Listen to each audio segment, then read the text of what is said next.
आज दोस्तों तो हम एक और मानहानि एक्ट पढ़ेंगे। लोक संपत्ति को नुकसान करने वाला अधिनियम 1984।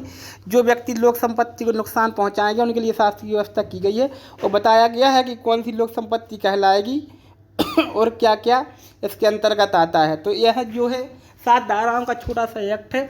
इसके लास्ट अपन थोड़े से 15-20 जो क्वेश्चन है वो भी लगा लेंगे।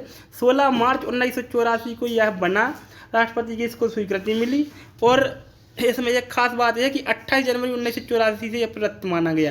मतलब बना बाद में और प्रवृत्त पहले से माना गया। 16 मार्च 1984 जब बना तो उसमें यह लिखा गया कि यह 28 जनवरी 1984 से प्रवृत्त हुआ समझा जाएगा। ठीक है। परिभाषाएं। इस अधिनियम में जब तक कि संदर्भ से अन्यथा अपेक्षित न हो का रिष्टि का वही अर्थ होगा जो भारतीय दंड संहिता की धारा 425 में है। 425 में रिष्टि की परिभाषा दी गई है। रिष्टि माने जो होता है वो संपत्ति को नुकसान करना होता है किसी की भी। लोक संपत्ति से क्या है, तो लोक संपत्ति से विपरीत ऐसी कोई संपत्ति चाहे वो स्थावर हो या जंगम जिसमें अंतर्गत कुछ मशीनरी है जो निम्नलिखित के स्वामित्व या कब्जे में या नियंत्रण के अधीन है। कौन कौन के स्थावर हो, चल संपत्ति हो, कोई मशीनरी हो, इसमें केंद्र सरकार के अधीन हो, राज्य सरकार के किसी स्थानीय प्राधिकारी के किसी केंद्रीय प्रांतीय राज्य अधिनियम द्वारा या उसके अधीन स्थापित निगम हो, कंपनी अधिनियम के अंतर्गत सरकारी मतलब कोई कंपनी हो। ठीक है। और ऐसी संस्था और समुत्थान या उपक्रम जैसे केंद्र सरकार राजपत्र में सूचना द्वारा इस निमित्त में निवेश करे, ये सब जो है क्या है लोक संपत्तियां कहलाएंगी। ठीक है।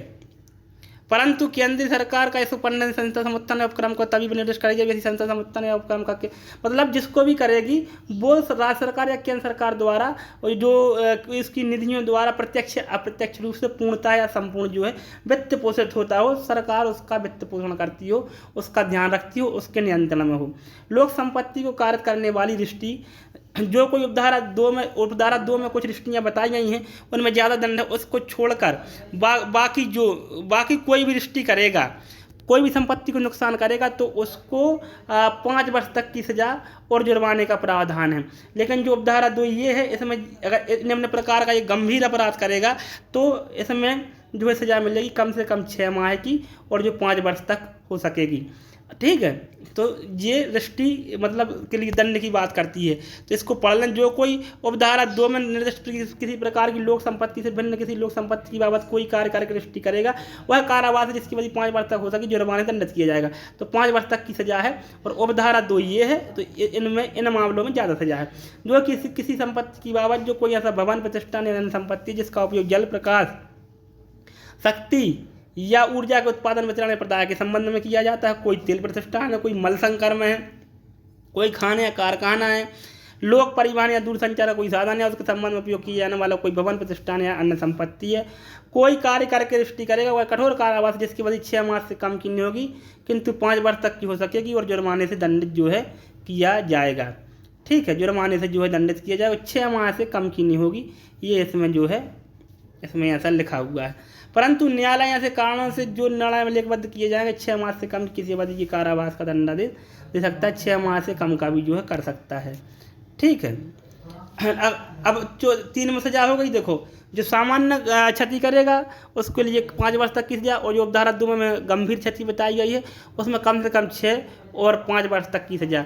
लेकिन जो रिष्टि ये नुकसान करेगा संपत्ति को, लोक संपत्ति को, वो विस्फोटक पदार्थ द्वारा करेगा, आग लगा के करेगा, अग्नि विस्फोटक पदार्थ द्वारा लोक संपत्ति को नुकसान करने वाली रिष्टि जो कोई धारा 3 की उपधारा 1 उपधारा 2 के अधीन कोई अपराध अग्नि या विस्फोटक पदार्थ द्वारा करेगा वह कठोर कारावास जिसकी अवधि 1 वर्ष से कम नहीं होगी किंतु 10 वर्ष तक की हो सकेगी और जुर्माने से भी दंडित किया जाएगा, कम से कम 1 की 10 वर्ष की। अगर आग या पटाखा या बम या डायनामिट लगा के आप कोई नुकसान जो है करते हैं तो अगला है। परंतु न्यायालय विशेष कारणों से 1 साल से कम की भी कर सकता है, ये है, इसमें कोई बात नहीं है। जमानत के बारे में विशेष संबंध, तो जमानत जब तक नहीं दी जाएगी अगर 3 और 4 का अपराध किया गया है, जब तक अभियोजन पक्ष को यानी पुलिस को या सरकारी वकील को आवेदन का विरोध करने का अवसर नहीं दे दिया जाता तब तक जमानत का लाभ नहीं दिया जाएगा, उसको सुना जाएगा पहले, इसके बाद ही जो है वो दी जाएगी।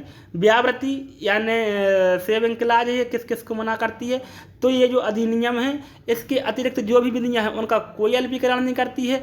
अगर वहाँ पे कोई दंड की व्यवस्था अलग से है तो वो अलग रखा जाएगा और इसको जो है अलग दंड मिलेगा। इसमें ये अतिरिक्त है अन्य विधियों की जो पहले से लोक संपत्ति के नुकसान के विषय में है और ये एक्स्ट्रा है, किसी का भी अल्पीकरण नहीं होती है।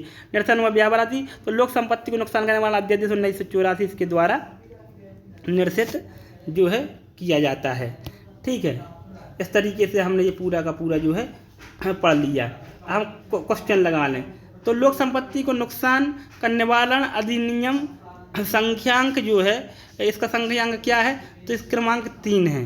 ठीक है, आंसर चेक कर लें इसका अपन, 3/1984 है, बी आंसर सही है इसका।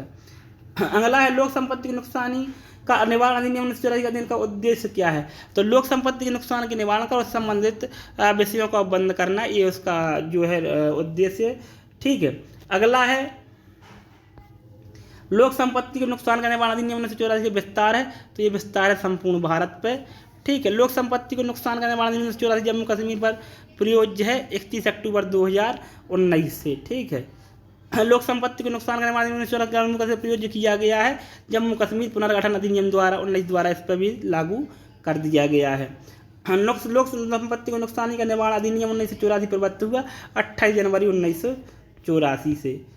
अगला प्रश्न जो है लोक संपत्ति को नुकसान के निवारण अधिनियम 1984 धारा 2 के अधीन रिष्टि से अभिप्रेत है। ठीक है, जो रिष्टि का वही अर्थ है भारतीय संहिता की धारा 425 में है। ठीक है, लोक संपत्ति को नुकसान का निवारण अधिनियम 1984 के अधीन लोक संपत्ति में सम्मिलित है चली व विस्तार संपत्ति व मशीनरी, तो डी ऑप्शन इसका सही हो जाएगा। अगला है लोक संपत्ति को नुकसान के निवारण अधिनियम 1984 के अधीन लोक संपत्ति निम्न में से किसके स्वामित्व की जाए, उनके कब्जे में या नियंत्रण में होना चाहिए, केंद्र सरकार, प्रांतीय सरकार, उपरोक्त सभी में इनमें से कोई भी एक किसी एक के भी अगर स्वामित्व में, तो ये माना जाएगा कि वो लोक संपत्ति है। अगला प्रश्न है केंद्र सरकार लोक संपत्ति के नुकसान का निवारण अधिनियम धारा 2 खा 5 के अधीन किसी संस्था संस्थान या उपक्रम को तब तक बंद नहीं करेगी। ठीक है, तो पहला इसका जो है इसका ऑप्शन अपन देख लेते हैं। जब ऐसी संस्था संस्थान या उपक्रम या केंद्र सरकार द्वारा अथवा एक या अधिक राज्य सरकार द्वारा अथवा भागता केंद्रीय सरकार द्वारा और भागता एक या अधिक राज्य सरकारों द्वारा प्रत्यक्षता और बंद निधियों द्वारा पूर्णतः या पर्याप्त वित्त पोषण हो। ठीक है, तो ये जो ऑप्शन है ये इसका सही है।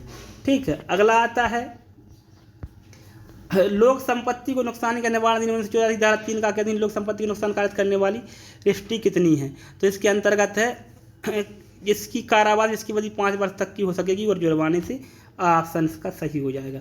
जो कोई अब उपधारा 3(2) का अपराध करेगा तो कम से कम 6 माह आएगी और जो 5 वर्ष तक हो सकेगी, सी ऑप्शन सही हो जाएगा। अगला अग्नि या विस्फोटक पदार्थ द्वारा लोक संपत्ति नुकसान का राष्ट्रीय दंडनीय है, तो इसमें कम से कम 1 साल की सजा और अधिकतम 10 वर्ष की सजा। ठीक है, तो ये बी ऑप्शन इसका सही हो जाएगा। अगला है लोक संपत्ति को नुकसान का निवारण अधिनियम 1984 धारा 5 के दिन दी गई जमानत के बारे में विशेष बंद क्या प्रावधान करते हैं, तो जब तक जमानत पर नहीं छोड़ा जाएगा जब तक कि अभियोजन पक्ष को विरोध करने का आपत्ति लगाने का अवसर न मिल जाए, सी ऑप्शन यहाँ पे सही हो जाता है आपका। अगला क्वेश्चन है लोक संपत्ति को नुकसान के निवारण अधिनियम 19 के उपबंध हैं। ठीक है, तत्समय प्रवृत्त अन्य विधि को बंधों के अतिरिक्त होंगे, उनके अल्पीकरण में नहीं होंगे, तो जो सी ऑप्शन जो है सही हो जाता है। अगला है लोक संपत्ति को नुकसान का निवारण अधिनियम 1984 द्वारा निम्नलिखित में से किसे निर्देशित किया गया है, तो लोक संपत्ति को नुकसान का निवारण अधिनियम 1984 जो अध्यादेश है 1984 वाला, इसको जो है अलग किया गया है। अगला है लोक संपत्ति को नुकसान के निवारण अधिनियम 1984 में कितनी धारा हैं, तो 7 धारा है। इस तरीके से यह एक्ट समाप्त होता है।